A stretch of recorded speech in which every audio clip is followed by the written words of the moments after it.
Use to हमारा topic continue होता है। यूज टू बात करते हैं वो काम जो माजी में किया करते थे। हमने इसका फॉर्मूला सीखा, फिर हमने इस पे सेंटेंसेस बनाए। I use to play piano, you use to smoke, ये इसके सेंटेंसेस। आज हम मज़ीद यूज टू के बारे में सीखेंगे कि यूज टू को हम यूज़ करके किस किस सिचुएशन में हम सेंटेंसेस बना सकते हैं। Use to overview. Use to can be use in sentences. Use to हम सेंटेंसेस में यूज़ कर सकते हैं। To describe past state, situation, habits और एक्शन। अलग अलग सिचुएशन में यूज़ कर सकते हैं, हैबिट्स में, एक्शन वगैरह में यूज़ कर सकते हैं। That are not longer true. Describe something done regularly in the past but no longer done. हम ऐसे सेंटेंसेस बनाते हैं कि जो रेगुलरली तौर पर पास्ट के अंदर डन हुआ है, लेकिन बट नो लॉन्गर डन, लेकिन वो ज़्यादा देर तक नहीं हुआ। Example, I use to play piano, it's followed by the base form of a verb की बेस फॉर्म यूज़ की जाती है। फेमिलियरिटी और अकस्टम्ड। फेमिलियरिटी बात करते हैं वाकफियत की, और अकस्टम्ड आदि, इसकी मीनिंग आदि। Describes being accustomed to something.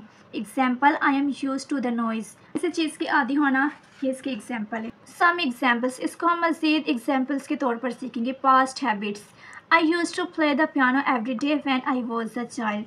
मैं पियानो प्ले किया करता था। पास्ट के अंदर किसी काम को रेगुलरली डन करना, ये बात करता है यूज़ टू बात करता है पास्ट के अंदर किसी काम को रेगुलरली डन किया, लेकिन वो अब भी मौजूद नहीं है। I use to play the piano every day when I was a child. मैं पियानो प्ले किया करता था जब मैं बच्चा था। बच्चे की बात की, जब वो बच्चा था लेकिन अब वो बड़ा हो चुका है, अब वो यंग हो चुका है, तो इसीलिए पास्ट के अंदर कोई काम मुसलसल रेगुलरली डन किया गया है, लेकिन अब वो ट्रू नहीं है, no longer true. We use to go to the beach every summer. हम एवरी समर पे बीच पे जाया करते थे। पास्ट स्टेट्स, सिचुएशन, पास्ट की ऐसी स्टेट्स या सिचुएशन में हम इन सेंटेंसेस को यूज़ कर सकते हैं। He use to smoke but he quit a few years अगो।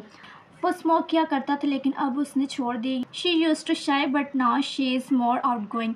पहले वो शर्माया करती थी लेकिन अब भी वो ज़्यादा बाहर जाती है। अब वो शर्माती नहीं, क्योंकि पहले वो शर्माती थी, सामने नहीं आती थी, लेकिन अब वो बाहर जाया करती है, अब वो शर्माती नहीं है।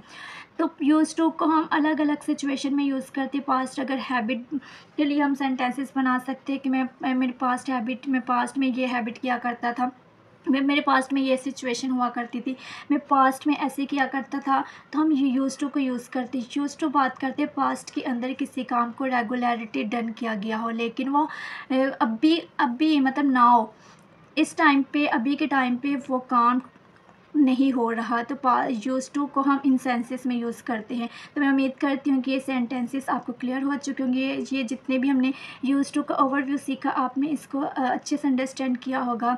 तो इस तरह की मज़ीद इंटरेस्टेड वीडियो के लिए, लेक्चर को कवर करने के लिए, मेरे चैनल के थ्रू अपनी इंग्लिश को इम्प्रूव करने के लिए आपने चैनल को सब्सक्राइब कर दे, वीडियो लाइक कर दे, शेयर कर दे। और thank you so much, thanks for watching, thank for your support. Okay, खुदा हाफिज़।